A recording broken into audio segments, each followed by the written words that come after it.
ആഗ്രഹ സാഫല്യത്തിന് അമ്പലത്തിൽ വന്നു കഴിഞ്ഞാൽ പ്രാർത്ഥിച്ചു കഴിഞ്ഞാൽ എല്ലാം നടത്തി തരുമെന്നുള്ളത് കുറെ ആഗ്രഹങ്ങളുണ്ട്.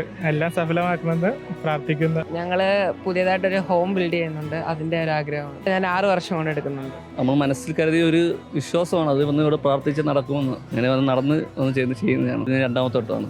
5 തിരിയിട്ട വിളക്കിന് മുന്നിൽ വാലിട്ട് കണ്ണെഴുതി പൊട്ടുതൊട്ട് സുന്ദരിമാരായതിൽ മലയാളികൾ അല്ലാത്തവരുമുണ്ട്. I'm from Bangalore. Yes. This is first time. This is second time I came here. അപ്പം നമ്മൾ കുഞ്ഞിലേ തൊട്ട് കാണുന്ന ദേവിയാണ്.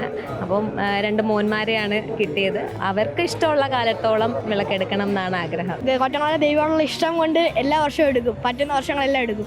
ഇന്ന് രാത്രിയും പുരുഷാങ്കനമാരെ കൊണ്ട് ക്ഷേത്രം നിറയും. നാളെ പുലർച്ചെ 3-ന് നടക്കുന്ന ആറാട്ടോടുകൂടി ഉത്സവത്തിന് കൊടിയിറങ്ങും. പുരുഷാങ്കനമാർ അണിഞ്ഞൊരുങ്ങി വിളക്കെടുക്കുന്ന കേരളത്തിലെ ഏക വനദുർഗ ക്ഷേത്രമാണ് കൊറ്റംകുളങ്ങര. റിപ്പോർട്ടർ, കൊല്ലം.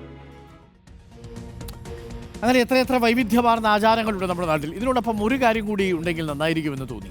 ഈ ആചാരത്തിനോടൊപ്പമേ ഒരാഴ്ച സ്ത്രീകൾ ചെയ്യുന്ന എല്ലാ പണികളും ഈ പുരുഷന്മാർ ചെയ്യുന്നതും കൂടി ഒരു ആചാരമാക്കിയാൽ എങ്ങനെയുണ്ടാവും? നമുക്കൊരു ചെറിയ ഇടവേള വേണം. പറഞ്ഞ് പ്രശ്നത്തിലാവാനില്ല.